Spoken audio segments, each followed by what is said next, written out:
got another zipper in a pocket. I mean, for $10. The best thing he's ever taught me. That'd be better. He just counter.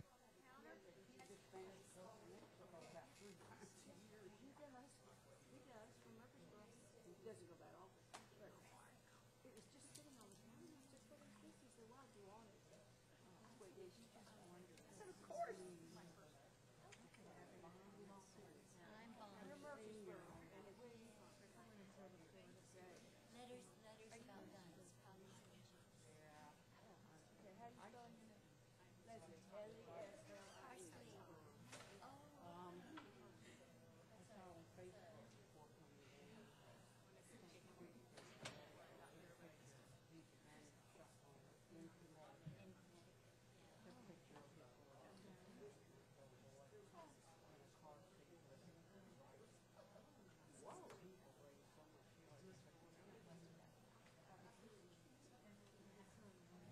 Was the rifle for protecting the child, like his car seat protects the child? Was that his thinking? I don't think you think. Yeah, thinking is not anything just man does. Sherry Gray. Where are you coming from, Sherry?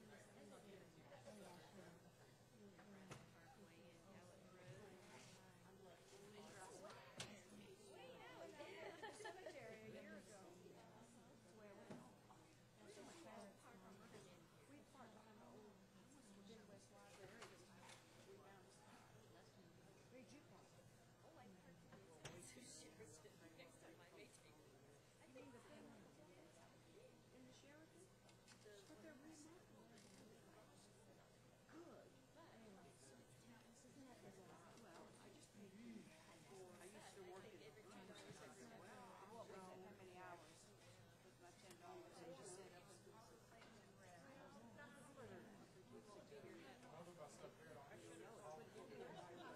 If they don't roll it out, they'll roll it in. Stamp. Yeah. Gone in. It's hard to Got ignore red. stamp and everything. It also makes it blood, doesn't it? I know, it sure does. Did you meet everybody? Hey, Sherry. What does she want me to do?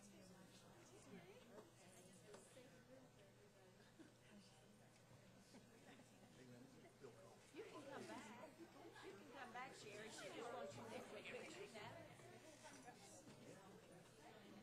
She wants a photo off here.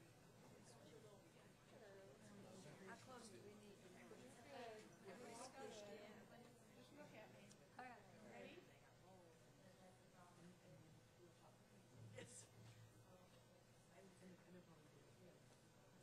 Are we all smiling? You're all then I've got to tell you what my sister said. She remembers you. She worked at the Board of County. Joan Rice. She volunteered for me.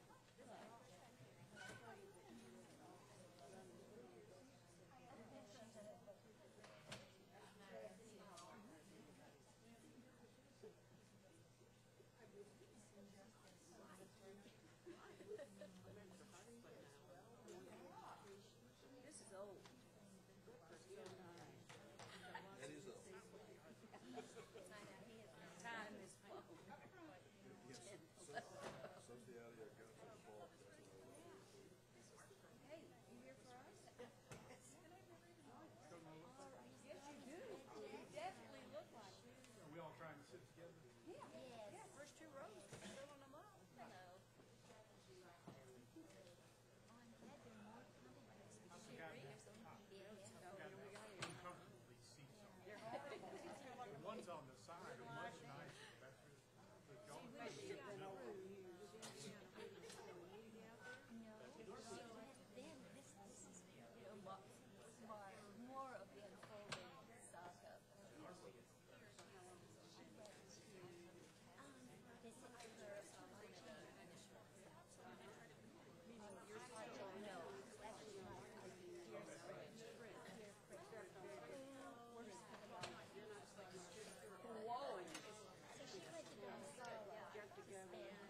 We hold our pictures This to. will be in the Wall Street Journal. All right.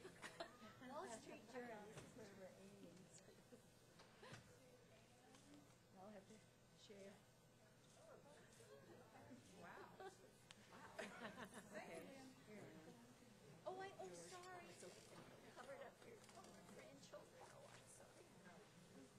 It's not thinking about not your grandchildren.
Forgot.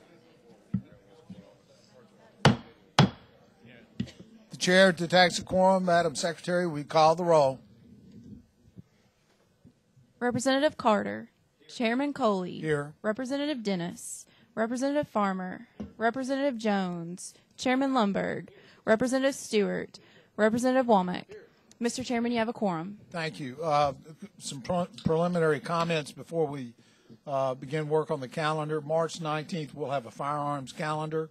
Also, our final calendar, we hope to have everything, well, we will have everything put together for it by March 26th. So if you want your bill to be heard, by all means, put it on notice. Otherwise, you can hope for re-election to come back next year and hear it again. So that's all I can say. The calendar itself, item number 4, House Bill 1820 by Representative Cooper is off notice. Item number 9, House Bill 2187 by Hardaway, and number 10, House Bill 2185. Both those bills are off notice. Item number 1, House Bill 1520 by McDaniel is rolled for 2 weeks. Item number 2, House Bill 2059 by Carr is rolled for 3 weeks. Item number 3, House Bill 1838 by Tidwell is rolled 1 week. Item number 18, House Bill 2117 by Lundberg is rolled for 3 weeks. Item number 12, House Bill 2279 by Holt is rolled for 3 weeks. And item number 15, House Bill 1681 by Durham is rolled for 3 weeks, which brings us to item number 5, House Bill 2360. Oh, I'm sorry. Representative Moody, you're recognized on House Bill 1483. Good afternoon, committee, and thank you, Mr. Chairman. Yes, this is House Bill 1483, and it is a simple clarification of our Safe Commute Act that we passed last year. Motion on the bill. Motion's been made and it's been properly seconded. Representative Stewart, you're recognized. Thank you, Representative. Could you just give us a little more color on that? What does it do?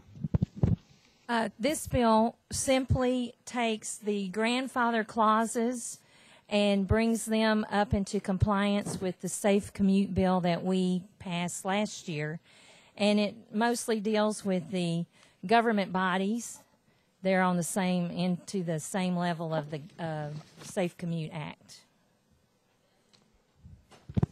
What exactly, I mean, so what result? What happens then? Tell me, without just reference to the past act, just tell me what the bill does. What happens? It makes it simply for our handgun permit holders to know the law's the same everywhere, whether it's in their municipality or where they work, and just brings everybody in line with the Safe Commute Act because of those grandfathered clauses with the municipalities that were not that were left out of this. And the Safe Commute Act is occasionally called the Guns and Trunks Act. Is that the same deal?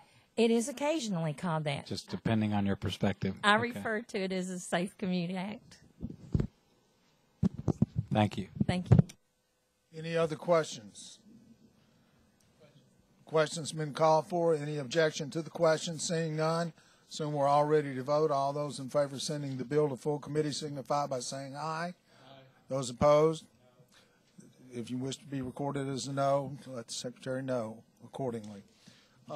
Thank you. You're welcome. House Bill 2366, Chairman Shipley. We'll move his to the hill of the calendar. Representative Ryan Williams, you're recognized on House Bill 1427.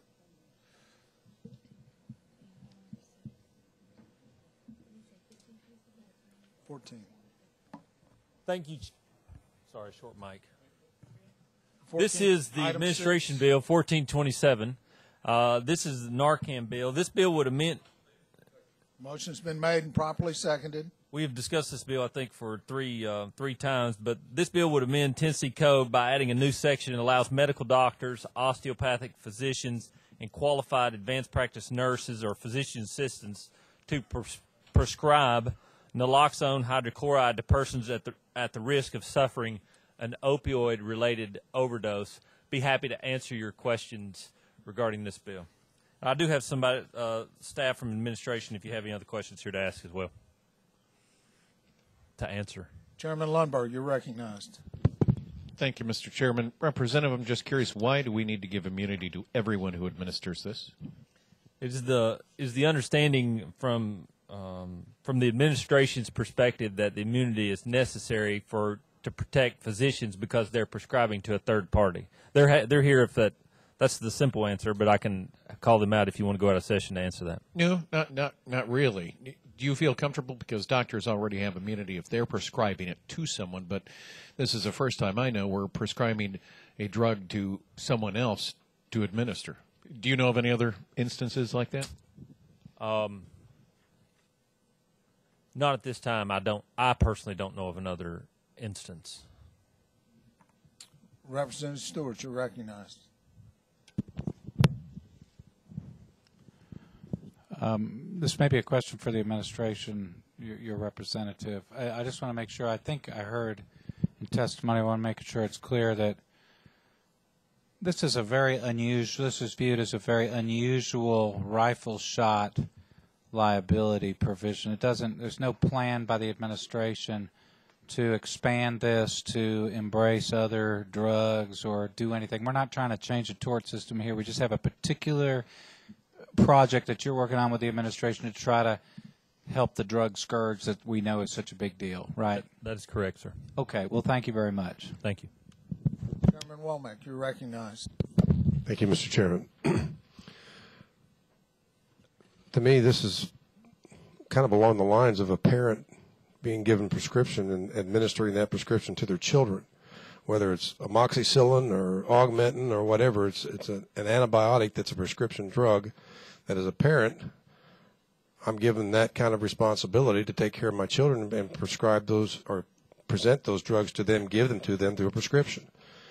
And what I like about this bill, if you've ever had an experience with children of your own or friends who have children who are addicted to drugs and they need something like this to survive, you as a parent, if you have this on your person, you can literally save their life or save the life of a friend.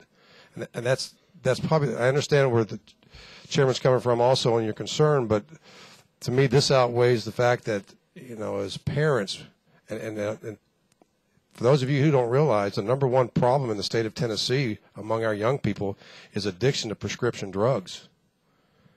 And this is an opportunity for those of us, and hopefully never happen, but you're in a dire situation where you can literally save somebody's life. I like the bill, and I will be voting for it.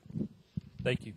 And I think it's a good analogy as well. I have a son who has to have allergy shots very often, and so occasionally he gets a little more allergy dose than he needs, and so we've had to administer an EpiPen similar to a parent would in that case, and that's what this bill does. Any other questions? Seeing none, assume has the question been called? Question's been called. Seeing no objections to the question, all those in favor of sending House Bill 1427 to full committee signify by saying aye. Those opposed, the ayes have it. Moves to full committee. Representative Williams, you're recognized on House Bill 1855. Thank you, Chairman and members. House Bill 1855 is not an administration bill. I just thought I'd clarify that since I'm still standing at the podium. But House Bill 1855 would create a civil action or a civil cause of action if someone were to record or either audio or video of you or your family in a place where you had a reasonable expectation of privacy.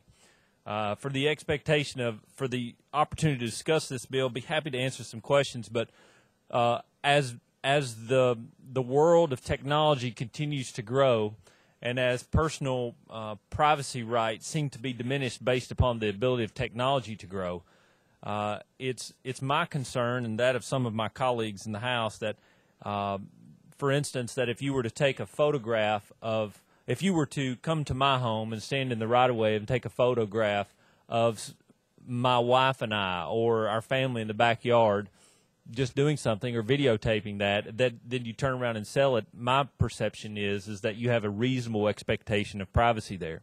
I know that in some places across the state there are those who might utilize a drone either for their business or personal uses.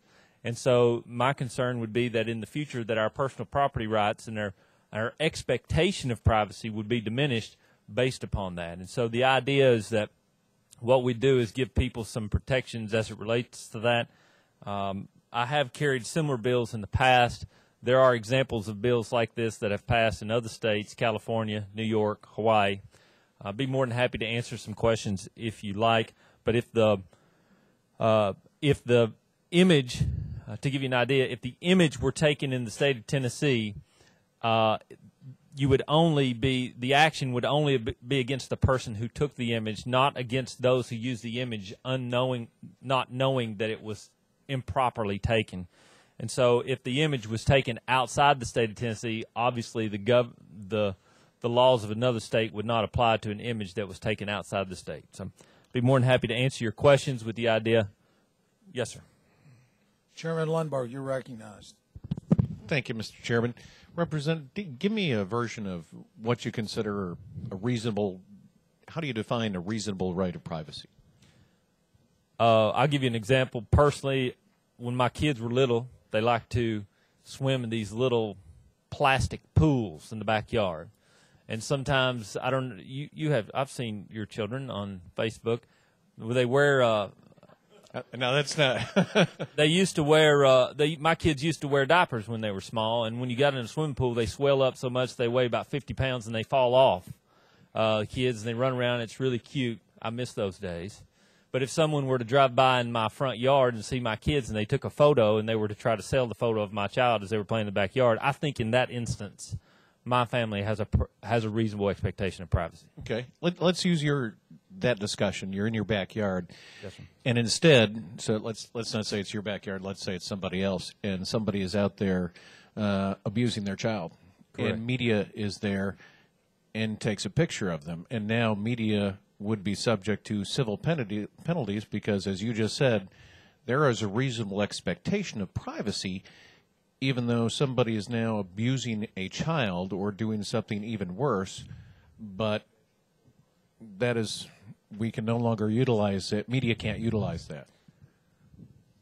I think someone else wants to speak to that, but it's my understanding that there's a criminal offense that applies in this case that you've described, and so therefore the law would not apply. But this gives a civil penalty, correct?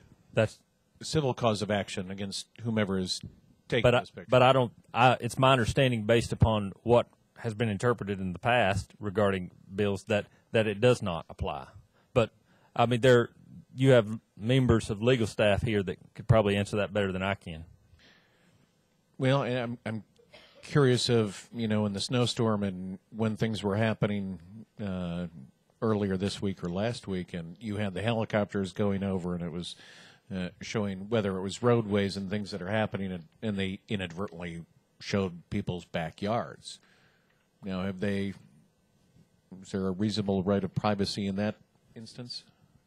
In my expectation that anything that you've taken in as it relates to an investigative report, I think the example was used if someone were to be taking that was given to me, they were taking a video of a football game and somebody's backyard backed up to the football game, and if they caught something on a video, it would be incidental to what it was that they were filming. They weren't seeking to film something in someone's backyard. Okay, so the bottom line, you're not trying to hurt media, bona fide media. No, sir. I thank you for asking me that question. That is not the intent here at all. What I'm trying to do is protect people's reasonable expectation of privacy.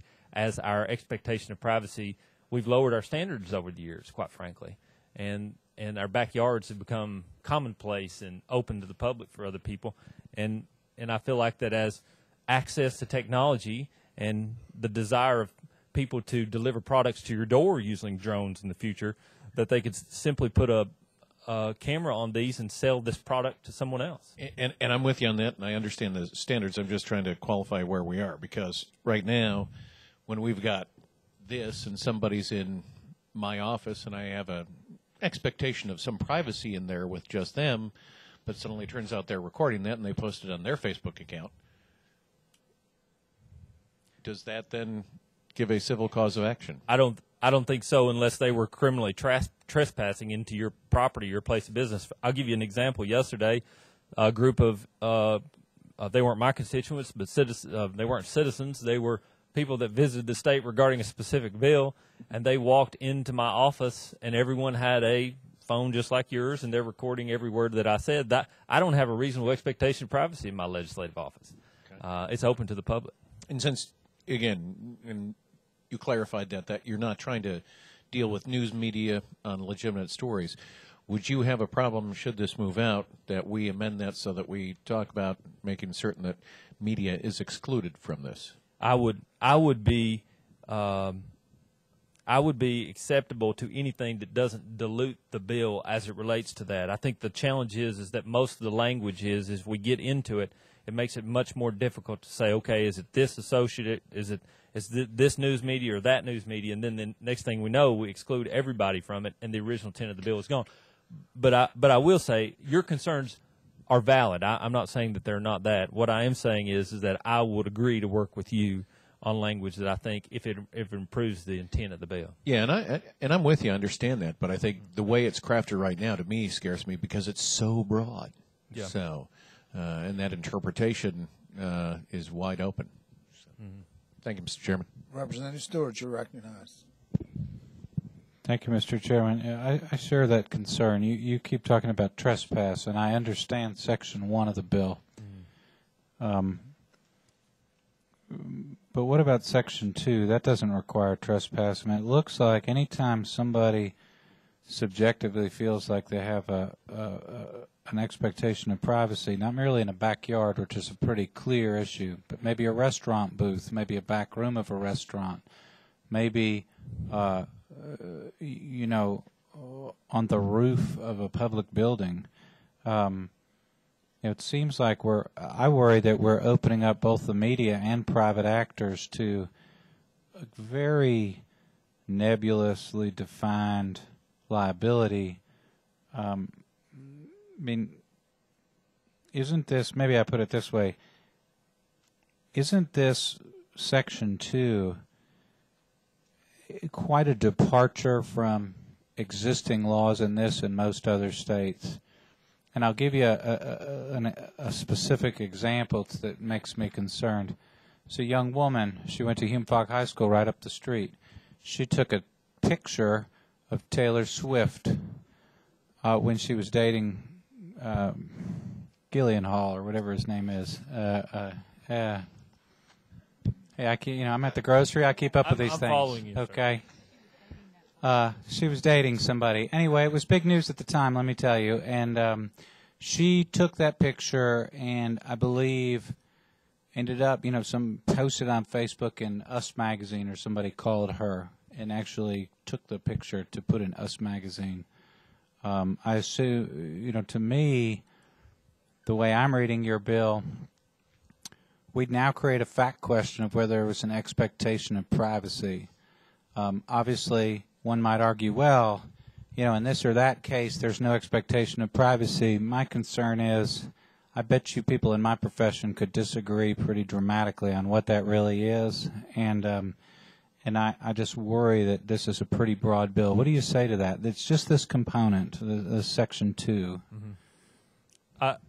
Obviously, the intent is in the definition section. It says personal or family activity includes intimate details of the plaintiff's life, interactions with plaintiff's family or significant others.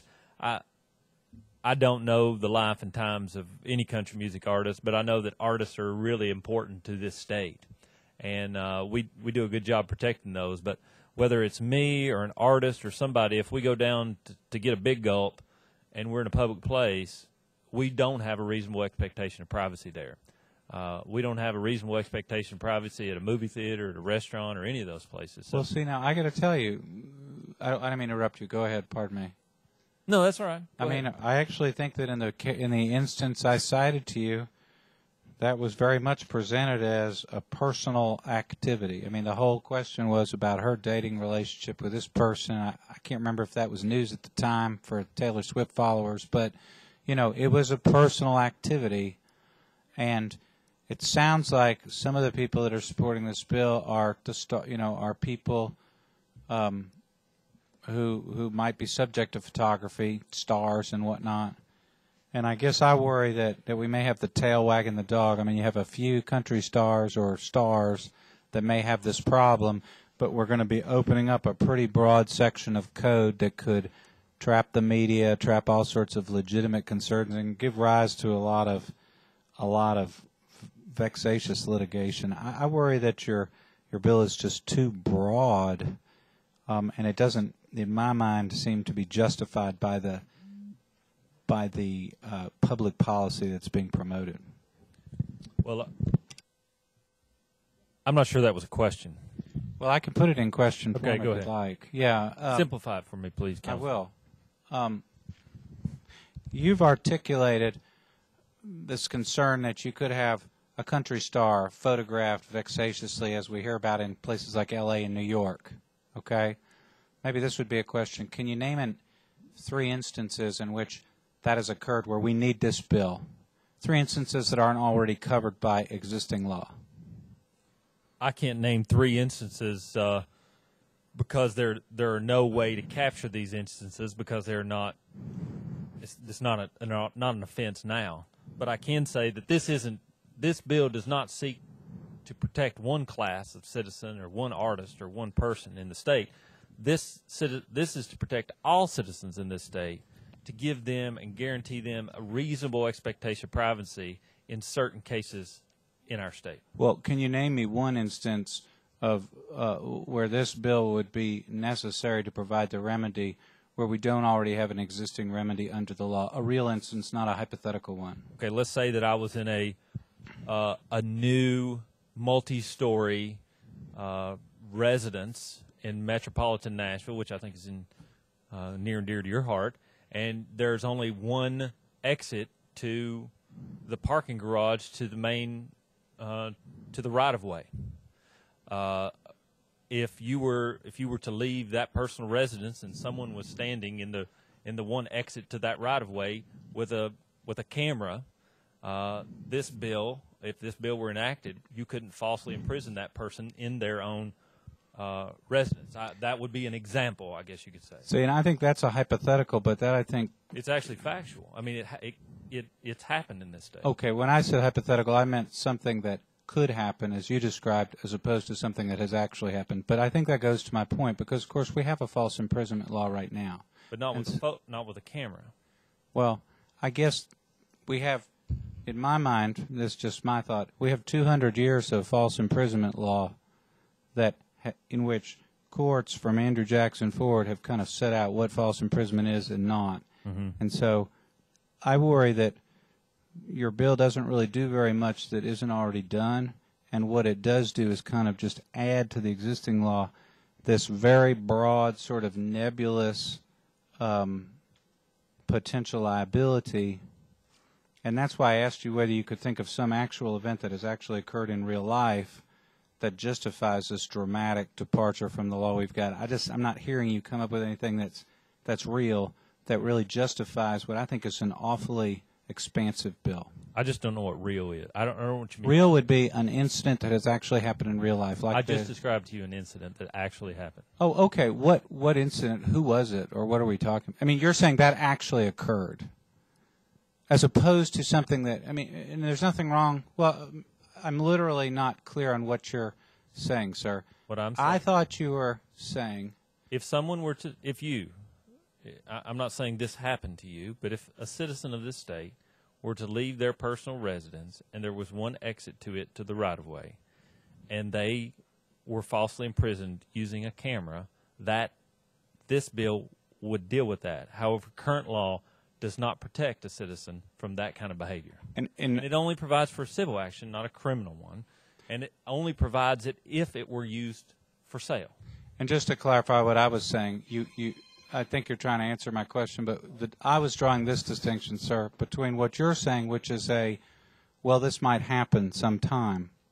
And what I was looking for with was this actual historic event actually occurred. To me, unless we can run up a whole series of instances where we really need this law, my own view, and I understand I'm just one member, is that this is too big and nebulous a law to essentially solve a problem which I think probably doesn't exist that much. But thank you.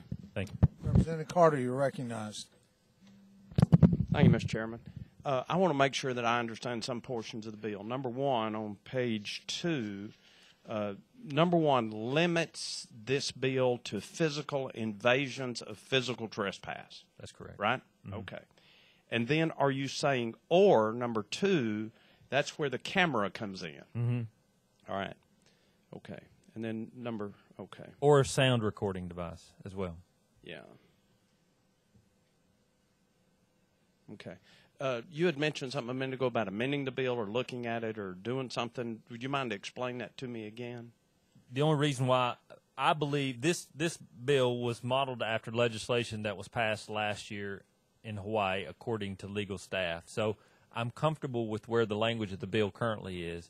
If a member of this body or anybody thinks that we can improve upon the legislation without jeopardizing its constitutionality or its intent, I would be happy to discuss that with any member on any bill.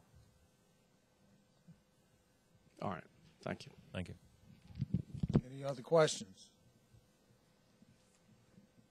Seeing none, I suspect we're ready to vote. All those in favor of sending House Bill 1855 to full committee signify by saying aye. Aye. Those opposed? No. Madam Secretary, call the roll. Yeah. Representative Carter. Representative Dennis. Representative Farmer. Representative Jones. Chairman Lundberg. Representative Stewart. Representative Womack. Chairman Coley. Yes. 4 ayes, 3 noes.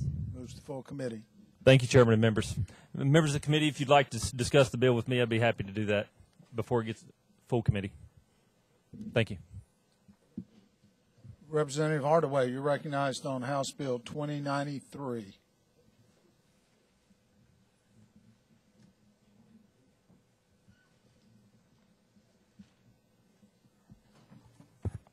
Thank you, Mr. Chairman. Good afternoon, members of the committee. Mr. Chairman, I'm going to ask if you would. I have 4 bills, 2 of which are going to be moved to next week, one of which we have people who have traveled in order to be heard, and it happens to be the last one that you have me calendared for, and that's number 11. So I'm going to ask if the committee would indulge and roll the other 3 behind item number 11 in order that these individuals can get back on the road. We'll roll House Bill 2093 2 spaces. It's my understanding that 2187 and 2185 you've taken off notice. Correct. Okay, so all right. They've been taken off notice. So you're recognized on House Bill 2194. There's no objection. Thank you, sir. 2194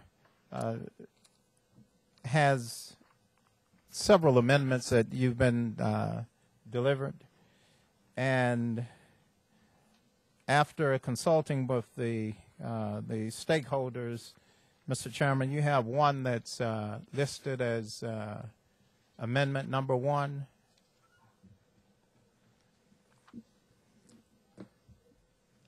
And what's the code for that? That I'll have to count on you to provide, sir. 1335-1.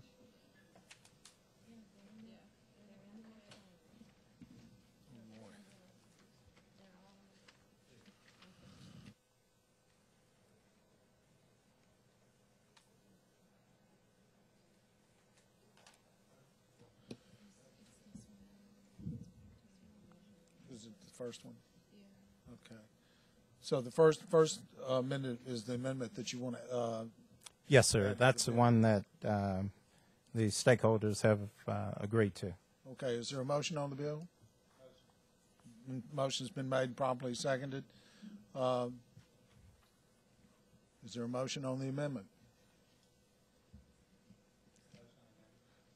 Motion's been made on the amendment. It's been properly seconded. We're on the amendment, Representative Hardaway. Thank you, Mr. Chairman. And if you would give the code for the amendment. 013351. All right. Thank you, sir. And the whole goal in this bill is to allow law enforcement to help with the fight, ongoing fight, to combat domestic violence and child abuse. We know that from research, and there's several studies which have justified this bill and the need for it. We know that there are children who are exposed to domestic violence who will grow up to be victims or victimizers. Very simple. And unless we have law enforcement starting to inquire into incidents where children are present who have witnessed these incidents and been scarred inside, even though they may not show the physical scars, which law enforcement is generally trained to look for. That we know that there are internal scars, emotional and psychological scars. And Mr. Chairman, if we can go out of session for a minute, Dr. Yvonne Osborne is a psychologist, clinical psychologist with a background in several areas dealing with children, and she's also done testimony in court cases, and I would ask that she would be heard. She will give you a brief picture of what can and will happen in most cases when children are exposed to domestic violence and sexual violence. If there's no objection, we'll stand in recess. If you would, please identify yourself and your position.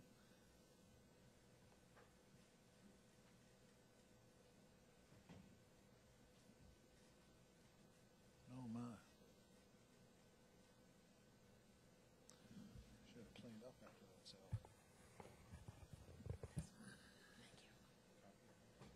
Okay. I will try to be brief. I am Yvonne Osborne from Memphis, Tennessee.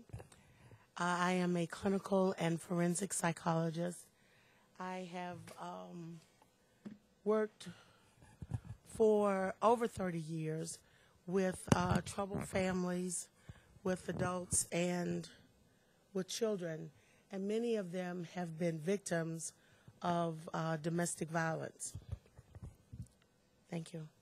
I stand before you today in support of the legislation proposed by Representative Hardaway that allows for two partial remedies to the catastrophe of domestic violence in Tennessee. One is that it allows victims of domestic violence, and we know that most of these victims will be female, to terminate leases so that they will be able to move to a safe place without, we're speaking of a different one, but that's also a remedy that I think is important. And I assume that that will come before you later. The one that comes before you now is the one that asks for law enforcement, for first responders, for crisis officers to assess the need for treatment, for intervention and assessment of children who have been present in domestic violence incidents. We know that we have a saying in psychology, the best predictor future behavior, bar intervention, is past behavior. So that we must intervene in order to interrupt the cycle of recidivism that happens in families where domestic violence occurs once and many times much more frequently. Because those children who witness domestic violence learn that this is one way to respond to conflict. This is one way to respond to disagreement. We don't think it's an effective way. It's not a way that we want to be reinforced, but children will do what you do faster than they will do what you say. So if this is what they grow up seeing, then this is what they're much more likely to do. And very interesting body of literature actually suggests that witnesses, those people who witness violence in general and domestic violence in particular, are more traumatized by some of those than some of those people who are actual victims of domestic trauma. So we're able to say early that we know that these children are vulnerable, and if we're able to get them involved in treatment plans, involved in relationships, involved in case management, that will follow them and look for signs of trauma. Now, some children are in a group that we call the invulnerable children. Those children somehow seem to survive the most horrific and catastrophic events in life. But those are the exceptions. We actually study them, so we'll learn more things about mental health. But most children will begin very quickly to demonstrate signs of being adversely affected by domestic violence. You will have, many of them will become socially isolated. Some of them will begin to act out. They will be very angry. They will respond to the helplessness of the experience by being very aggressive in their home environment, in their environments at school. They will be anxious. They will have difficulty concentrating. We will see a decrease in their academic performance. We will see a decrease in their productivity. They will have very negative attitudes. They will be emotionally unstable. We will see an increase in crime. We'll see in the very young children regression, that the most recently acquired behavior will disappear. And if they were just mastering nighttime toilet training, all of a sudden they will become bedwetters. If they were just beginning to master using a cup and being weaned from a bottle, then they will insist on having the bottle. So that we know that these behaviors will occur, and many times by the time we decide to intervene, we've lost that association with the event and the behavior, because the behavior has now become more complex, it's become more pervasive, and the situation has become much more complicated. So if we're able to identify these children early, that will make a difference.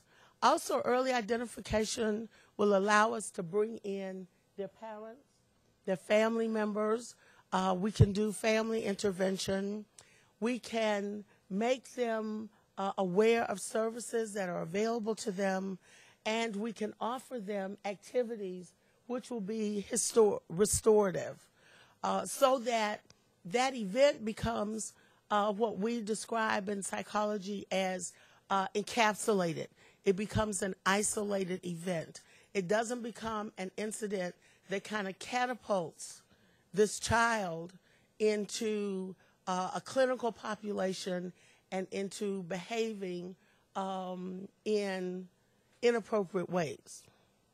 The other long-range effect of that intervention is that this child now becomes less likely to learn that violence is a response, even an acceptable response, to conflict and disagreement and resolution, which means that that person will grow up and accept victimization in a violent situation as that's part of what goes on, or that person will grow up and become someone who is aggressive toward others in an effort to resolve conflict and try to effect some power in his or her situation. So I hope that I've described you very briefly without being too technical, that this is an important initiative for the entire community. And it has the possibility of the potential of affecting the entire community in a very positive way. I strongly support it. I think that many of my colleagues will also. I don't know if you have any questions or. Any questions from the witness? Thank you. Thank you. Go back into session. Thank you, Mr. Chairman. And I would ask that you would allow Linda O'Neill to present for just a few comments that she has. Stand in recess. Thank you, Mr. Chairman, members of the committee. I'm Linda O'Neill. I'm the Executive Director of the Commission on Children and Youth. And what I want to share with you is that we know the most recent data that I have available would indicate about 40% of the children who are in Department of Children's Services custody have experienced domestic violence. We know from the Second Look Commission that children who have experienced a second or subsequent incident of severe abuse have often been exposed to domestic violence that has sometimes been explored as a factor in their cases. So certainly domestic violence is a huge risk factor. Both domestic violence and child abuse are what are characterized as adverse childhood experiences, and they have lifelong consequences for the health and mental health of children, and especially young children who experience these things. So it is important that we get a handle on this and that we provide appropriate interventions. Thank you. Any questions of the witness? If not, we'll go back into session. Representative Thank you, Mr. Chairman. And what we're in effect doing is putting in statute the requirement that the responding law enforcement would inquire. They will not be doing assessment, so to speak, but they would note whether there is or whether there was a child present at the incident. And you've just heard testimony in reference to the detrimental impacts of the type of violence that we're addressing on children. Chairman Lundberg, you're recognized. Thank you, Mr. Chairman. Representative, I appreciate the bill, and I get the understanding of where you're going. How many law enforcement officers right now are trained in dealing with children in this way? I don't have that data, sir. Any guesstimate on how many have gone through a course to determine if a child has been and I guess because my question is if a child has witnessed any kind of domestic abuse, I'd be traumatized, as any kid would. Do you believe police, law enforcement are not doing this right now? Because my understanding is they were. Yes, sir. I know that of particular instances where, and let me be very clear, that we're not asking that the responding officer do an assessment. The responding officer. Your amendment, the first thing, any law enforcement officer who responds to an incident involving alleged. So, you are specifically saying that. Yes, sir. We said that shall determine whether the child is a victim. And how are they trying to make that determination? Well,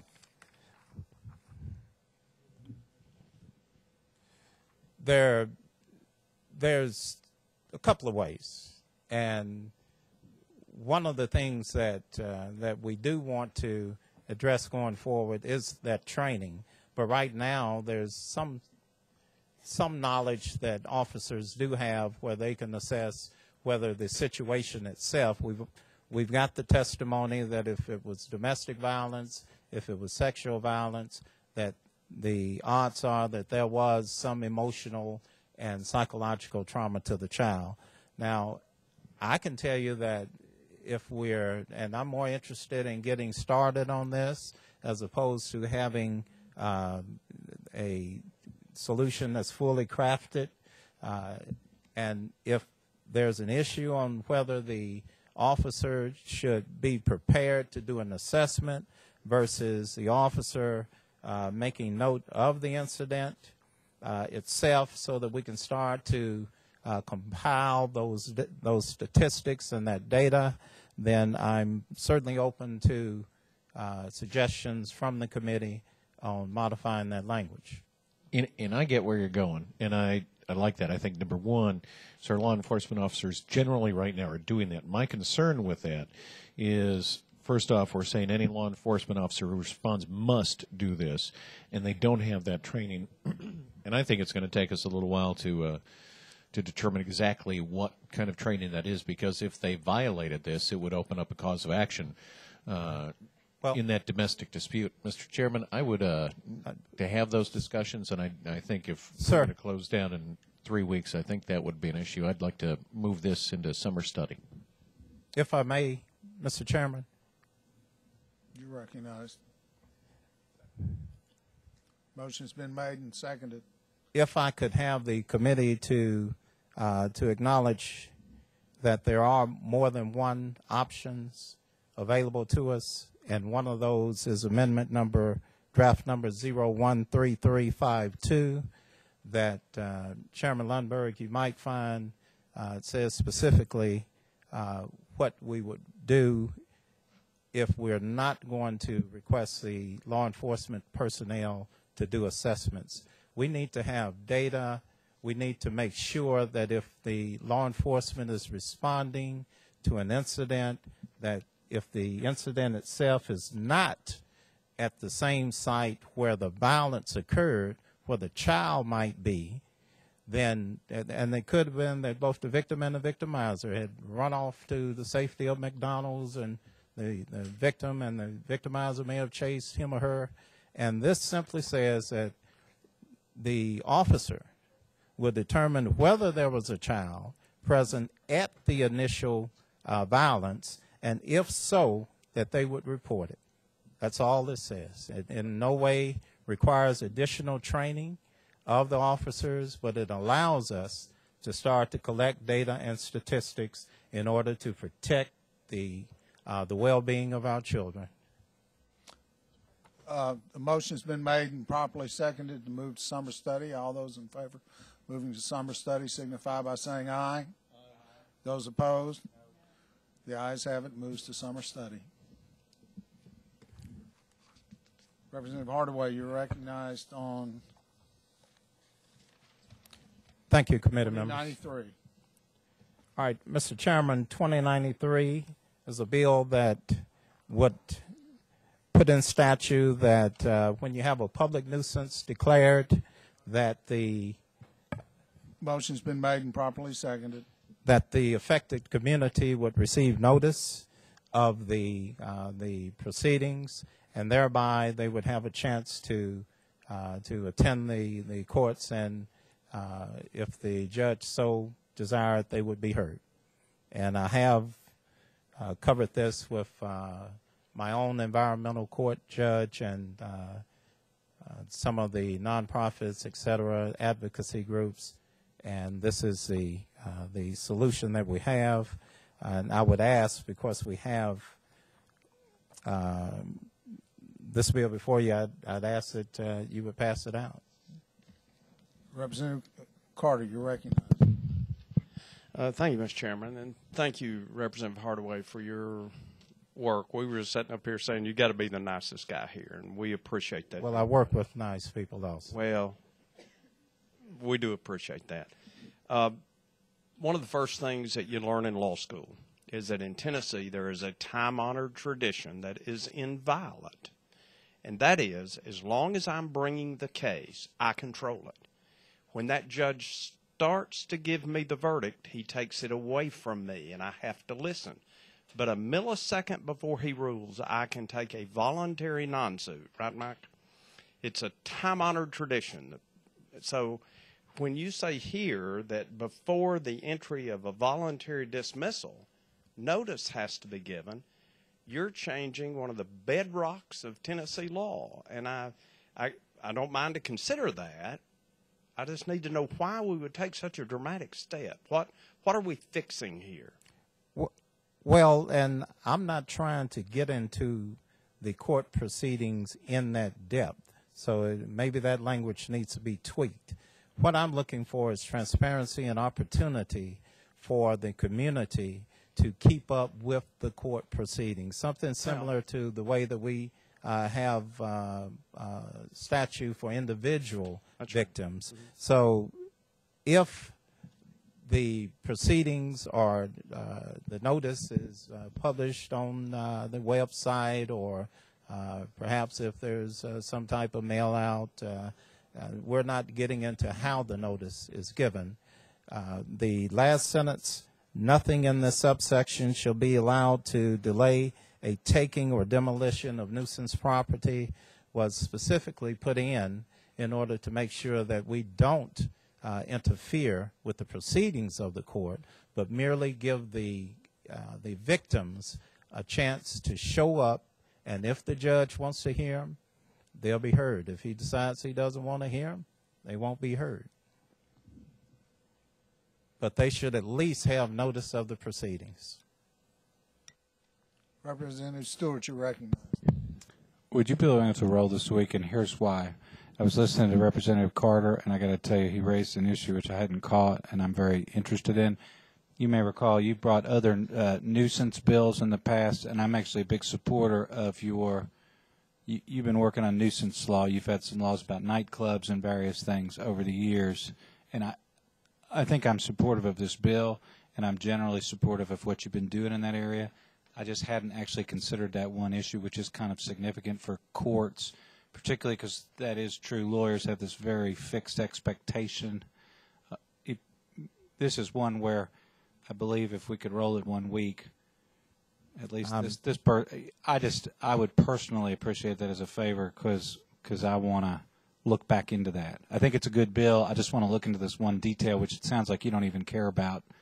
It just may be an incidental aspect of the bill. Well, and I understand that quite often we get into unintended consequences, so I would much rather catch it before it goes into statute. Yeah, I don't like to delay you, but quite open to that, and looking forward to sitting down with yourself, Judge Carter, and other members who have concerns. I'd like to move a committee roll. If there's no objection, it's rolled for 1 week. Thank you, sir. Thank you, committee members. Representative Shipley, you're recognized on item number 5, House Bill 2366. Chairman Shipley.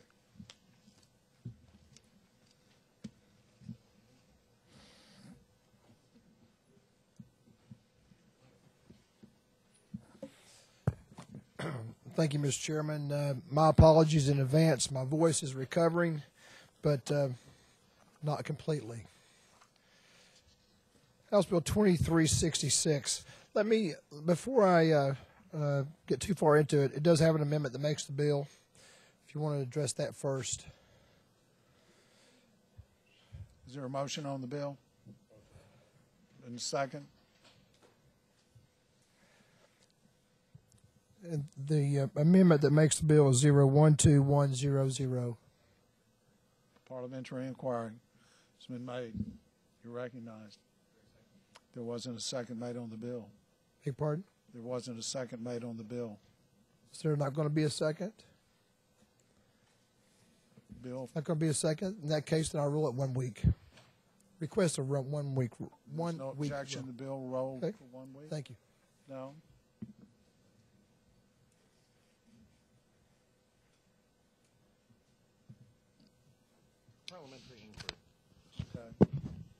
Did this fail for lack of a second, or is it rolled? Which took precedent, Chairman?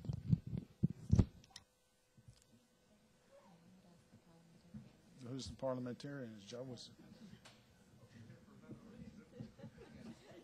You just think, no, the chair is not ruled. It's up.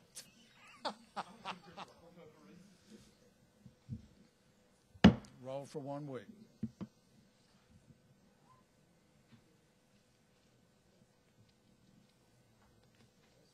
Okay.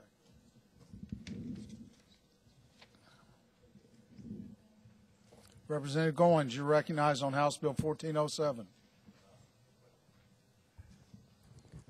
Thank you, Mr. Chairman and committee. House Bill 1407, please. House Bill 1407. Motion's been made and properly seconded. Thank you. Permits a person with a legally issued handgun carry permit in the state of Tennessee to carry a firearm in any state, county, or municipal park or other recreational area. And it deletes any provisions that allow local governments to prohibit carrying in parks by resolution or ordinance. Any questions of the members? We do, well, before we call the question, we do have a number of people that have traveled here, and out of courtesy, the chair would like to offer these people an opportunity to speak for 5 minutes on the bill. So if there's no objection, we'll stand in recess. If you would, please identify yourself for the record. Hi, Talisha Arguelles-Cobb with Moms Demand Action for Gun Sense in America, Tennessee chapter. Good afternoon, and thank you for the opportunity to speak. I'm a Manchester native and have lived in Nashville for the past 15 years. My husband and I own 4 businesses here locally. Most importantly, I'm a mother of a 6-year-old boy who participates in lots of sports at our local parks. I'm a member of the leadership team of the Tennessee chapter of Moms Demand Action for Gun Sense in America.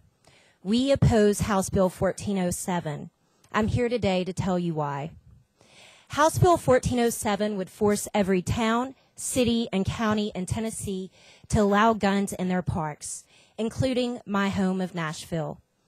Nashville has banned guns in its city parks since the 1960s, and it just renewed this decision a few years ago. This bill would revoke Nashville's authority to decide what is necessary to keep its residents, children, and families safe, and would override the safety decisions of cities, towns, and counties across our state. That's why House Bill 1407 is opposed by our governor and the mayors of Nashville, Brentwood, Franklin, Memphis, Germantown, Shelby County, Springfield, Shelbyville, Johnson City, Murfreesboro, Chattanooga, and Knoxville. The state legislature should not be stepping in to override local control and endanger public safety. Carry permit holders have spearheaded this process, and I know they feel current law is inconvenient and confusing, but our priority has to be protecting our children and families and not just finding the most convenient approach. It's critical that our laws and regulations reflect our safety needs first and foremost. I hate to think of the repercussion if this law passes.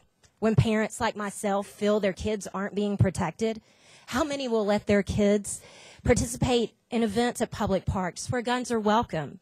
How many of us just won't take the risk when our local authorities are stripped of their basic power to keep our children safe? 3 years ago, we buried our 9-month-old daughter who died from a medical condition. Others in this room know this terrible heartache. The pain of losing a child never goes away, and we always think it won't happen to us until it does. I am speaking to you today because I don't want another parent to have to find this out the hard way.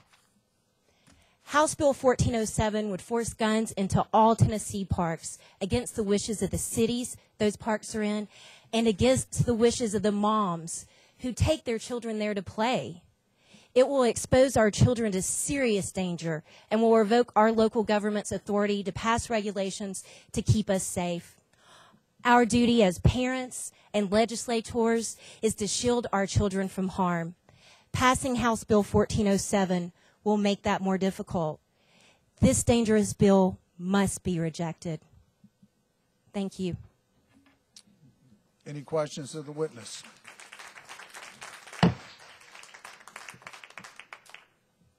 We'll go back into session.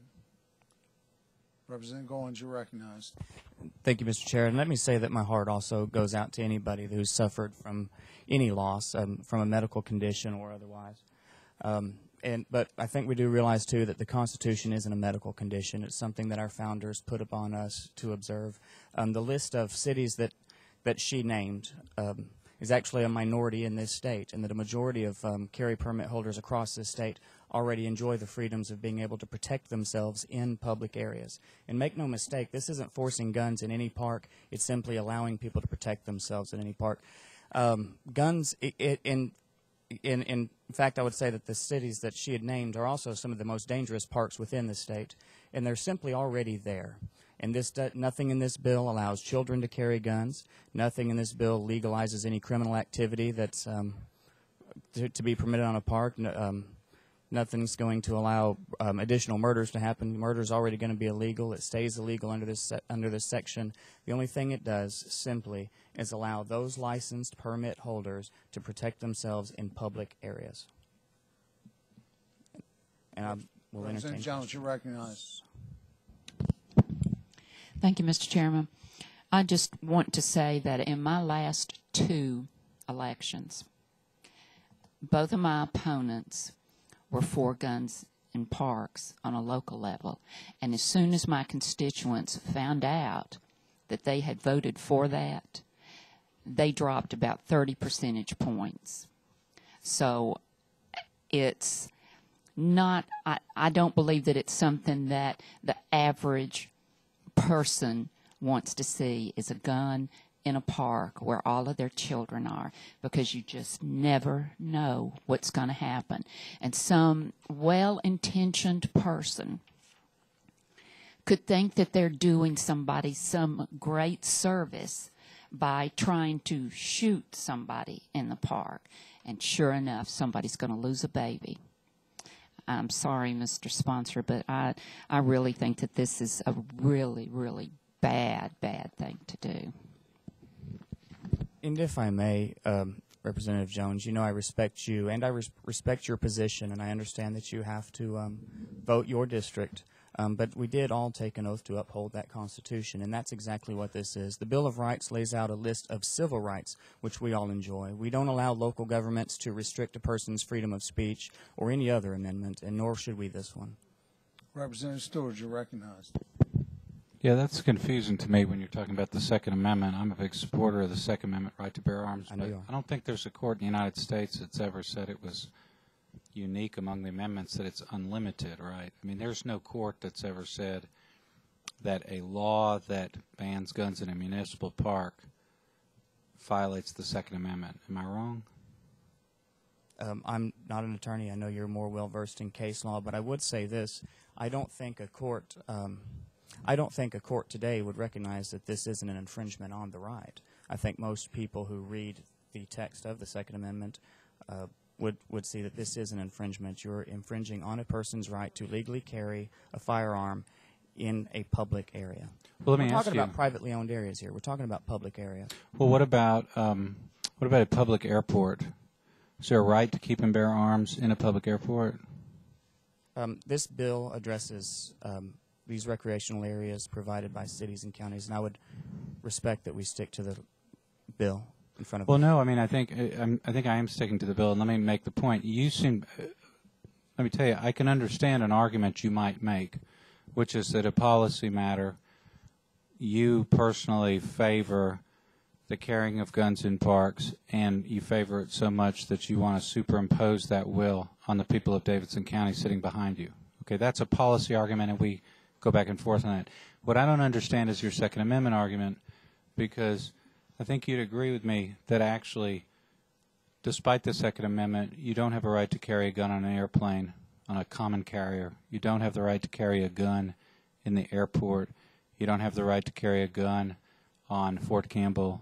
You don't have the right to carry a gun in in Oak Ridge National Laboratory. I mean, there are all sorts of practical restrictions that are placed on gun ownership that don't violate our Second Amendment rights. I think you'd agree with that, right? I would agree with you that judges have ruled that they don't violate the Second Amendment. Representative Lundberg, you're recognized. No, I'm not. Well, I'll defer. I may have another question. Thank you, Mr. Chairman. Representative Goins, thank you for bringing this. I just want to point out, I just want to make one statement that it's easy to say when an entity bans guns in parks. Guns aren't gone from parks.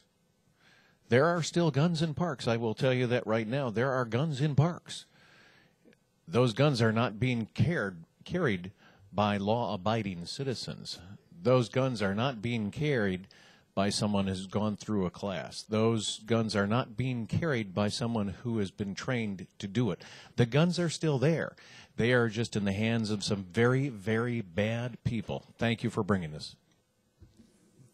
Representative Stewart, and then Representative Cully would like to make a remark. I mean, I think the reason I question your constitutional argument is that if you set that aside, I guess I don't understand the purpose of this bill, because it seems to me that the only significant thing this bill does is essentially override local control. In other words, in Davidson County, where I live, long ago, as one witness told us, the people overwhelmingly decided they just didn't want guns in parks. It happens that in our county, schools are located right next to parks, and that's just a typical balance. Chairman Lundberg points out there are probably some criminals that go in the park. He's undoubtedly right for certain parks on certain days. To me, that's just typical legislative balancing. You know, you balance the right of somebody to have a gun in the park lawfully and the right of people to ban those guns because they feel like it's too dangerous. Why are we taking that right away from the people that represent people closest to them? Why can't the people in Davidson County decide to ban guns in parks and let people in Giles County take a different position? Why isn't this precisely the sort of issue that we should allow local people to decide? Thank you, Representative. And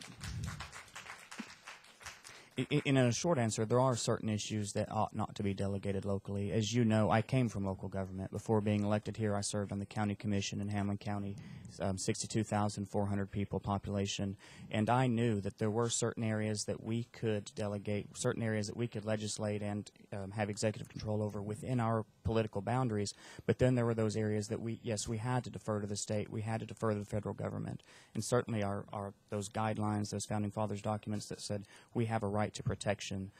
The state card that I carry in my wallet that says I have a right to carry and bear arms, which is being usurped and trumped by the local governments, are one of those areas that they ought not to have control. Because these are state-issued IDs that local governments are going to say, you know what, we know you paid for the background check, we know you went through the trouble of taking the classes, we know you've been issued this state ID, but we will not honor that ID in our public areas. And I think you've answered the question. I will say you can tell I disagree with you. I hope I'm consistent. I try to be. I generally will say that even outside the gun issue, I think we should respect local authorities as much as possible. I just think the people are wise, and we should respect their wisdom.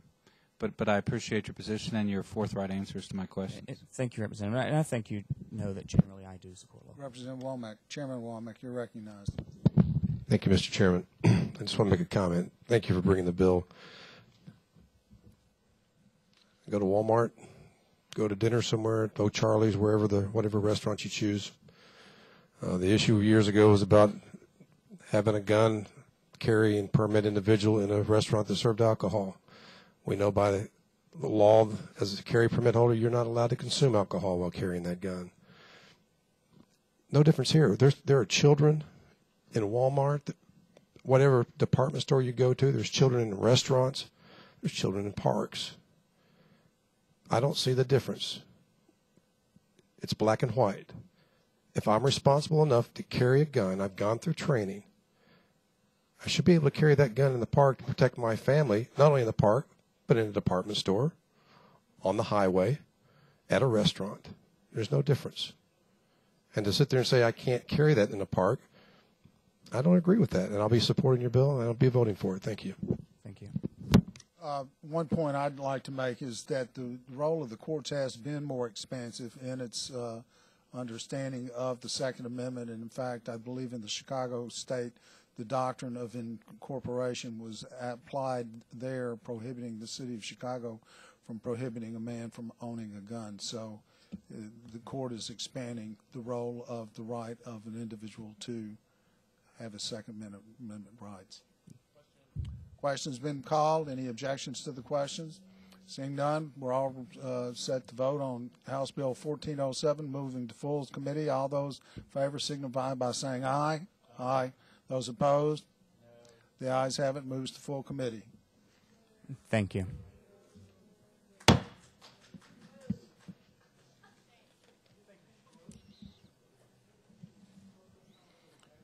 Where are we? Representative Roger.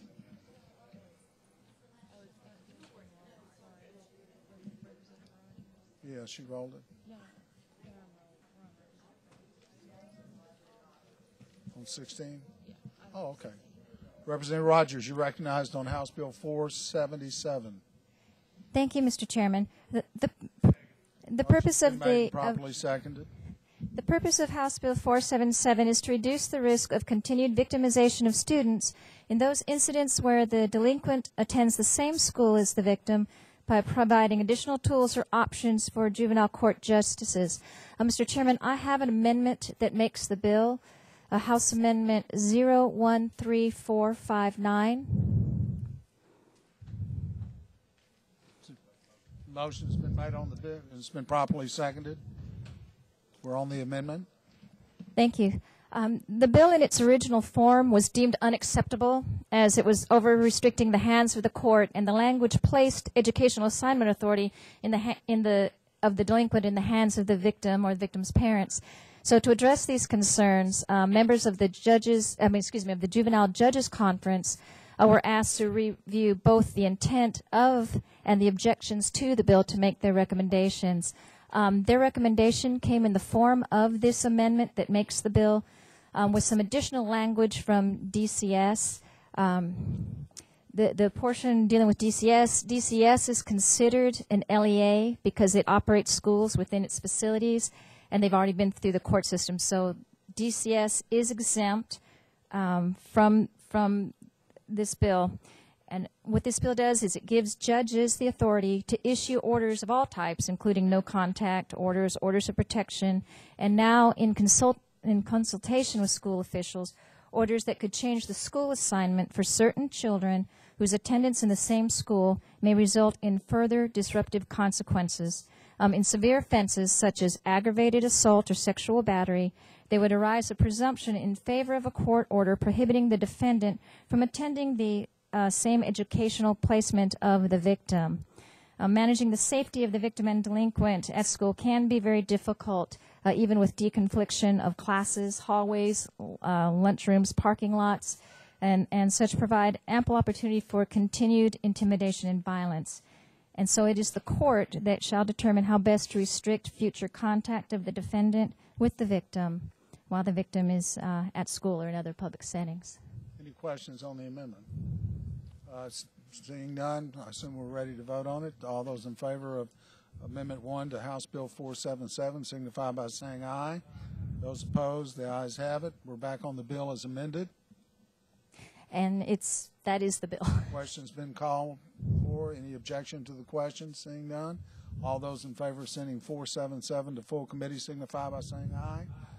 Those opposed, the ayes have it. Moves to full committee. Thank you, committee.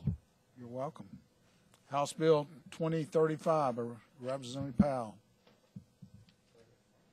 Motion's been made and it's been properly seconded.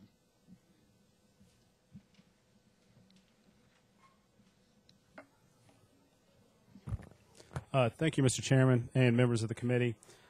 This is a bill that was working on to try to really improve quality of life here in Nashville and limit excessive dumping. Essentially, it's an additional tool in the toolbox here that we could use in Metro. It's a local Metro Davidson County bill. The legislation allows Metro to impose different penalties more quickly in situations where the city can prove a party is responsible for the dumping, along with several other instances resulting in a nuisance. Metro uses an environmental court, a division of the General Sessions, which has a weekly docket dealing solely with Metro codes violations. Once the dumping rises to the level of a public nuisance, often not always, but in this case, the proposed legislation will allow the Metro government to sue parties in the special court to recover the cost of cleaning up the nuisance, in addition to seeking fines for violations of the Metro code. Metro can pursue these additional costs more quickly through this court rather than through the circuit change or criminal courts, which takes substantially longer because of numerous circumstances. With that, Mr. Chairman, I'm happy to entertain any questions the committee might have. Representative Stewart, you're recognized. Question's been called. Any objection to the question? Seeing none, all those in favor of sending House Bill 2035 to full committee signify by saying aye. Those opposed, the ayes have it. Moves to full committee. Thank you, Mr. Chairman, members of the committee. Representative Carter, you're recognized on House Bill 1869. Thank you, Mr. Chairman. This is a bill that says that if Motion's been made and properly seconded. If a police officer stops you and asks you to turn over your cell phone and to punch in the code to open it so that he or she can see the contents of that cell phone, they are barred from doing so. They must follow the rules of search warrant in order to obtain the information or review the information contained in that phone. Any questions of the sponsor?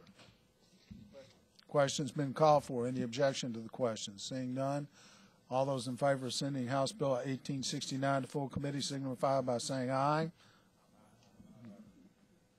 Aye. The ayes have it. Moves to full committee. Representative Farmer, you're recognized on House Bill 2068. Thank you, Mr. Chairman. This bill does have an amendment that's going along with it. Do we want to go ahead and address that, or? Well, we'll need a motion on the bill and a second. Motion's been made. Second. Thank you. All right, motion on the amendment. And what this amendment does is it raises. We need a motion on the amendment in a second. Motion and second. All right, Thank you. All right, we're on the amendment. Ready to rock and roll now. What this amendment does, it does not rewrite the bill. It just adds to it that we're going to raise the amount of a small estate from $25,000 up to $50,000.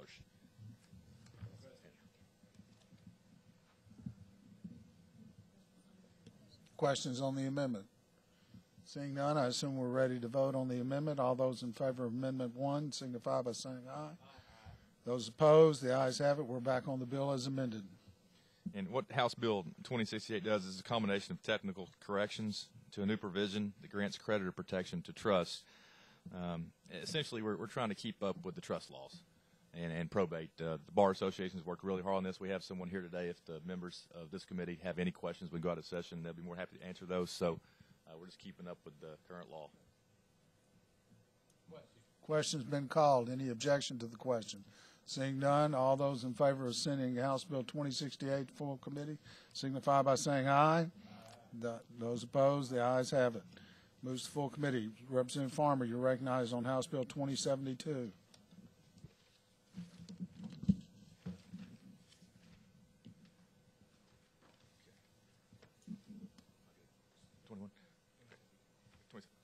Item 21. Okay.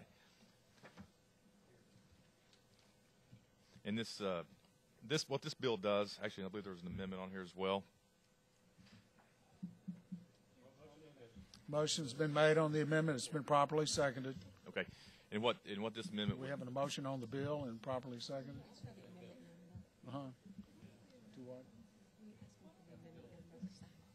To what? Okay. Do we have? Which amendment is that? Can you give us the code for that, please? It would. And the amendment does rewrite the bill, Mr. Chairman.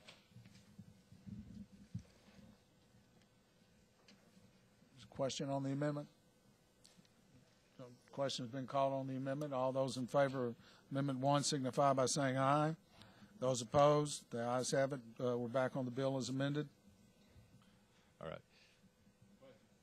Question's been called for. Any objection to the question? Seeing none, all those in favor of sending 2072 to full committee signify by saying aye. Those opposed, the ayes have it. Moves to full committee. Representative Farmer, you're recognized on House Bill 2422. You're on a roll. And now, thank you, Mr. Chairman. I appreciate the guidance. House Bill 2422, dealing with nuisances here. There's a specific situation here in West Tennessee, for example. Establishments that were take EBT cards. We had some folks over there. They would come in and they would make an agreement with people using the EBT cards. They would sell them, say, $20 in groceries. They'd charge $100 on their card, and then they'd split it with them. That particular place was bringing $80,000 a month off these EBT cards, and on average, statewide, an enterprise is bringing between $10,000 and $12,000. So what this bill does would declare that place a nuisance. That way those folks couldn't come back and open that establishment back up like they can now. So it would shut down that business. Any questions of the sponsor? Motion's been called on the bill. Any objection to the question?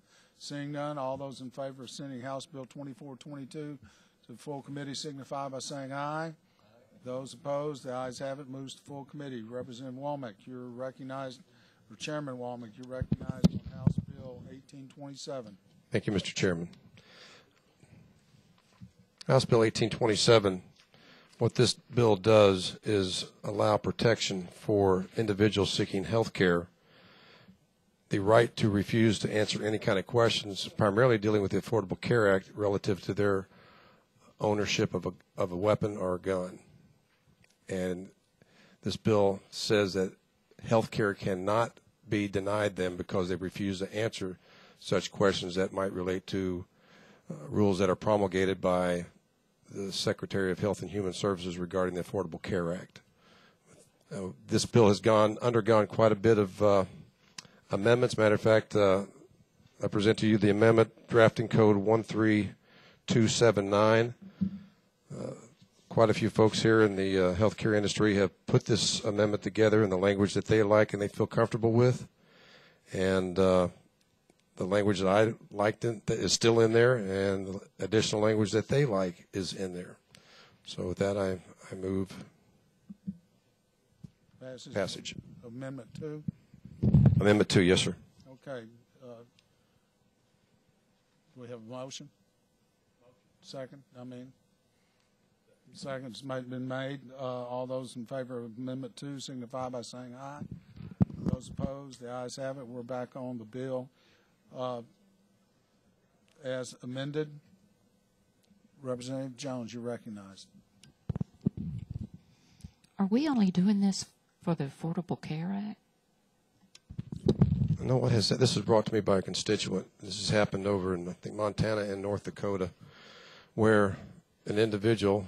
Now, and I will say this: right now, the federal government receives so much pressure from the medical community about having to ask these questions that they have temporarily rescinded the requirement for doctors to ask those questions.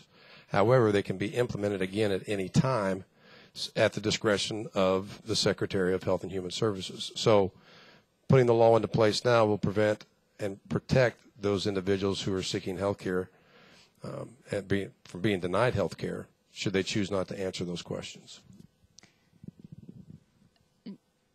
What about people that have psychiatric issues, that have mental health problems, that don't answer, that don't want to answer? It doesn't make a difference. If you're seeking medical help for whatever reason, I don't really envision folks who have mental issues being denied any kind of coverage because they don't answer a question. Again, it'd be the same thing. If they refuse to answer the question on gun ownership, they can't be denied coverage. And for all people that probably need it, they might be the ones that need it. Probably. Mr. Chairman, do you mind if we go out of session and hear from Mark There's Green? no objection. We'll stand in recess to hear from a witness. You would please identify yourself for the record and your position. Thank you, Mr. Chairman, members of the committee. My name is Mark Green. I represent the Tennessee Psychological Association, and I wanted to speak to some concerns that we have to this amendment. I think some of the language is better, but there's still an apparent conflict that my members are puzzled over. Our concern in this bill is not with the broad asking of questions about gun ownership. That's not our thing. Our focus is very narrowly defined to psychotherapy when patients present severe depression, which are possibly suicidal, possibly homicidal, and a danger to others. But I think possibly suicidal is the best example. It's not important to us for us to know every patient whether they have a gun or not.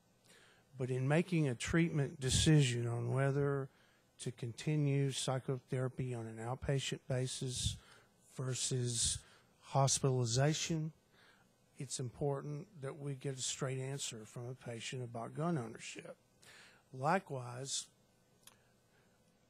if a patient is non-cooperative in that area, sometimes a therapist doesn't feel comfortable continuing to treat them if they're not going to be honest about whether they have a gun in the house or not. Again, this is confined to that very narrow issue. I'd like to thank the sponsor for including language in Section C here, which says that nothing will interfere with the healthcare provider's medical judgment. As I understand it, the Department of Mental Health has added the language about carrying out the duties of Title 33, which are the involuntary commitment laws, the duty to warn laws, where we have to inform individuals or the police if a patient presents a danger to others. And that's great, but if you look also in Section 1A here, you see that no health provider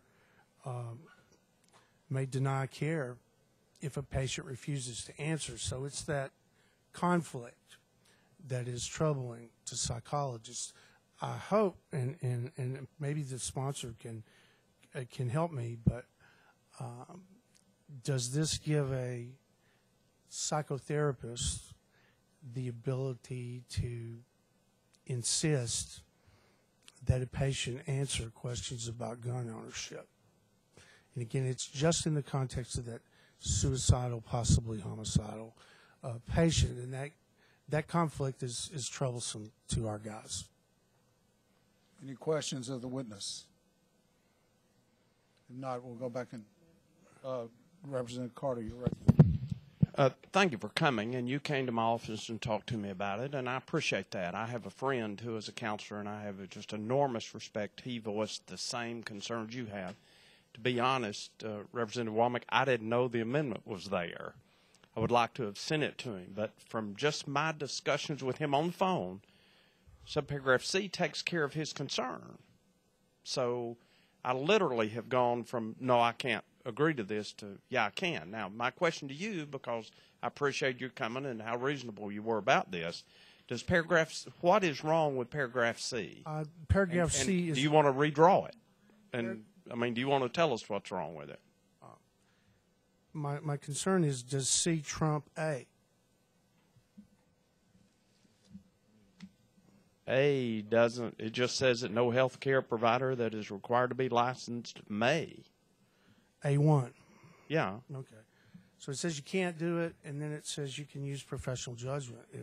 If it's the intent of this legislation that C is primary, then we're perfectly okay with it. But look at C. Nothing in this act shall interfere. That overrules everything in the act. That was the answer that I was looking for. That may be worth what, I guess, indirectly you are paying me. So, but I think this clears it up. I'm good with it. So I want to get your opinion because I appreciate the comments you made in my office. We're just asking. We sure. want to know. No, I appreciate that very much. And none of us want to hurt the counseling process. Representative Chairman Womack, you recognize. Thank you, Mr. Chairman. Yes, and to answer some of your questions and Representative Carter's, it wasn't you, but there was another gentleman from your industry that came to me and talked to me about this. We sat down and I said, I'm fine with whatever language needs to put in there to ensure that you can do your job. And this was the language that they recommended C. Again, nothing dealing with Title 33 is going to override 33 in this legislation. All right, and can you insist? Sure, you can insist. But again, at the same time, somebody can sit there and refuse to answer your questions, but you still have to provide the health care. And what I don't understand is if, sir, you are providing health care, psychological, mental, whatever it refers to an individual, and you feel that they're a threat to society, do you not have procedures to deal with that already under Title 33? Then this does not interfere with that in any case whatsoever. It's making a decision on what type of treatment is appropriate as well. I can't hear you. If you don't get an answer from a patient, then it may not be appropriate to continue treating them on an outpatient basis. A psychotherapist may not feel comfortable continuing treating a patient that is not going to be forthcoming, that is not going to be truthful. Is that not covered though under 30? You've already started to treat them. That's my point. Yeah. You're already meeting with them and treating with them, and further evaluation may dictate that you will not give them any future treatments. That's covered under 33. Okay. If I'm covered by C, that's really the answer I was looking for. And that is the intent. And I will say that right now to everybody here on this committee. That is the intent. This bill is not to override C, and the way it's worded, I don't see how it could. Well, I thank you for that, and that answers our question. Thank you. I believe somebody else wants to testify. Would you please identify yourself for the record? Chairman, committee members, my name is Kurt Hipple. I'm the legislative liaison for the Department of Mental Health and Substance Abuse Service. Chairman Womack and I spoke, and he was nice enough to allow us to amend the bill to include that language regarding the carrying out of duties under Title 33. That solved our concerns, and of course his statements here in the committee today have just reaffirmed that for us. Any questions? I believe we also have someone else that wants to testify. Kathy Walsh? No? No objection. You have a question? Representative Stewart, you're recognized. Help me out with the Title 33 language. That seems restrictive. What? Title 33 has to do with mental health services and substance abuse services. That's where all those laws are housed underneath that title. I guess I'm having trouble understanding. I heard the testimony, but I mean, isn't there an inherently restrictive quality if you can't ask somebody about gun ownership? I mean, in other words, okay, what if I'm a psychologist and I'm conducting an independent medical analysis, and I said, do you own a gun? And they said, which I understand, this doesn't tell you can't ask the question. I think that's true. And the patient says, I'm not going to answer that. At that point, doesn't the medical care have to take a certain course? So isn't inherent in that a interference with the provider's independent medical judgment? And what I'm getting down to, the sponsor has come to a very honest position in this bill, and now he's signed on to your amendment, which I would do to try to get the bill moving forward. But I think there's I'm trying to get you to tell me, how does C fit with A?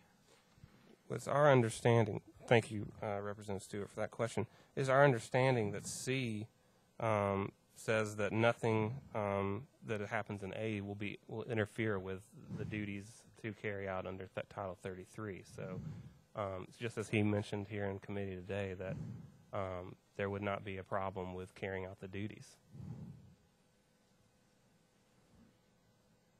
So what would happen in that juncture? The person says, I'm not going to tell you whether I own a firearm, but you're a psychologist and you're trying to make a care decision, for example, to notify people in the family or to tell this person to do this, that, or the other thing if he owns a firearm. What occurs at that moment? What is the psychologist going to do in one of your facilities? I'm not a psychologist, so I can't specifically speak to what they would do, but as an attorney, I would refer them to C and say that anything that you would have done in this situation is not interfered with by this law. So just keep going. Yes. Okay. Well, that's a good answer. Thank you. Thank you. Any other questions? If not, we'll go back into session. We adopted the amendment, and we're back on the bill as amended. Chairman Lundberg. Thank you, Mr. Chairman. Chairman, love you, man. And yeah, no. It's not that. There was legislation, I think, brought last year, and I get, frankly, very concerned whenever we start directing physicians, whether they be in mental health or doctors, about what they should and should not ask. I want that wide open. So, and I think if I'm going in there and I don't want to disclose that, I would probably just go, do you have a weapon? No. Okay, next question. It scares me when a legislative body gets into minutia of, and I'm not saying the legislation is, I'm just into specific areas this way. I think we just delve too deeply sometimes, and that concerns me. So obviously, a strong Second Amendment supporter, so hopefully just demonstrated that. So I just wanted to let you know when you go, why'd you do that? That's why. Thank you, Mr. Chairman. Chairman Womack. And that's a very good point. And I, believe it or not, I agree with what you're saying. But the problem we have here in the state of Tennessee is the fact that we have a government entity, the federal government, coming in and forcing these questions upon our doctors and forcing these questions to be asked of you and me as we show up at the doctor's office. And it's actually at the discretion of one individual who controls Health and Human Services. That's where the problem exists, and that's why the legislation is before us today, is to prevent and try to stop this kind of insanity of gathering such information that's not necessary. Why do you need, as a doctor, to know that if I even possess a weapon? And so I agree. We need to keep government out of this stuff, but government keeps sticking its head in the middle of all this. So to answer your question, that's why I offer to carry this bill. Representative Carter, you're recognized. Thank you, Mr. Chairman. And Chairman Lumberger, I love you like a brother now. Well, what I'm saying is I see this bill as an attempt to stop data mining. It has nothing to do with valid questions concerning medical treatment or safety of others. If it's going to invade that, I'm not going to be for it. I think your exception did that. I don't mind to tell you that a couple of days ago I was against the bill. And when I read this, I said, no, my concerns are. So my understanding, and please correct me if I'm wrong, this bill is intended to stop doctors from being forced to data mine firearms. Has nothing to do with their practice of medicine, the use of their best medical judgment. That is correct. And I'll also give you the opinion of one of my personal doctors. He hates these questions. He doesn't agree with what they're being forced to do. So it's not just the patients that have the problem, the doctors. Maybe not all doctors. I can't speak for all doctors, but my doctor doesn't like the questions in the first place. And this will give him the protection as well, that he doesn't have to seek and force an answer out of his patients. If they decide to say no, he can move on to the next question.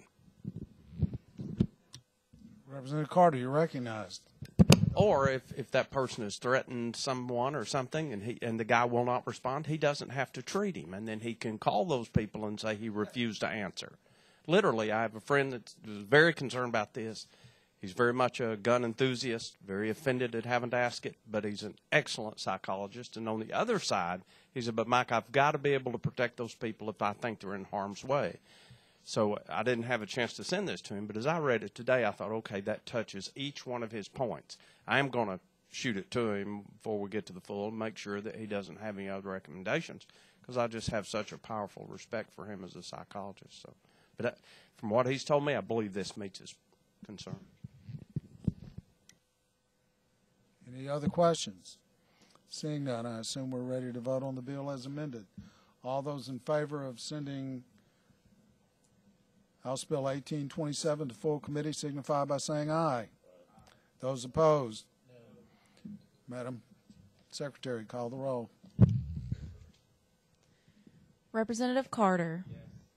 Chairman Coley. Yes. Representative Dennis.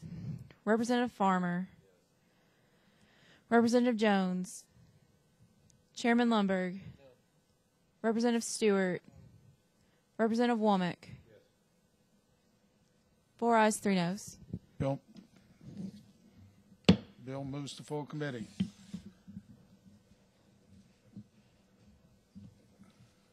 Chairman Lundberg, you're in charge.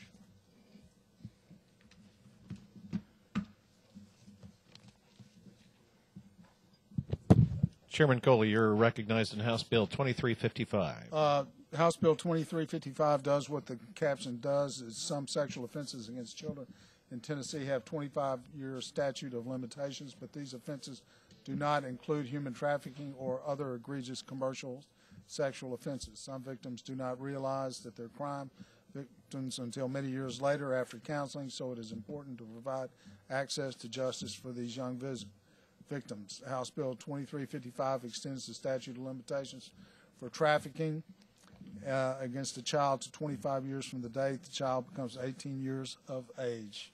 And with that explanation, motion on the bill, properly seconded. Representative Carter, you're recognized, sir. Must have had that one around my ankle. Chairman Coley, I want to start by saying I love you like a brother. Thank you. This committee is full of love. Not much passage, but a lot of love. But the conjunction, but. May I ask you a couple of questions in all seriousness? Let me tell you what my concerns are with the bill. I understand where you're going, support it fully. It's a great thing. I understand that. Can we stop there? No. Having sat on the bench and looked at this practically, do we realize that a 65-year-old man may be challenged by a 42-year-old woman to say that 25 years ago you had sex with me and I was 17? Now, that gentleman sitting in Chicago, having been married 3 times, is probably not going to remember what state he was in 25 years ago. How do we see that he has a defense to that? What if it is a bogus charge? How is he going to prove that? Now, I understand these are heinous crimes, and I support that fully.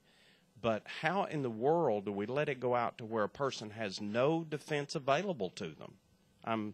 I'm concerned about that. And I respect your judgment, so I assume that you have something that'll soothe my conscience about that. Well, I appreciate your respecting my judgment. I'm not sure I do myself sometimes. So, but we do make we have certain examples where the rape of a child has a 25-year limitation. Why not? Why not human trafficking if we have the rape of a child? Would be my rejoinder. I mean, it's a heinous crime. So, and also we did pass out. I do want to pass out a list of states which have no statutes of limitations on the bill at all. And I think they surveyed 23 states, and 22 of them have no statute of limitations. So, if you would, pass those out so that the committee can see it. Other questions? Seeing none, I believe we're ready to vote. All those in favor of sending House Bill 2355 to full committee signify by saying aye. Aye. Those opposed say no. The bill moves on. Chairman, back to you. I think we've concluded the calendar. The chair will entertain a motion to adjourn. It's adjourned.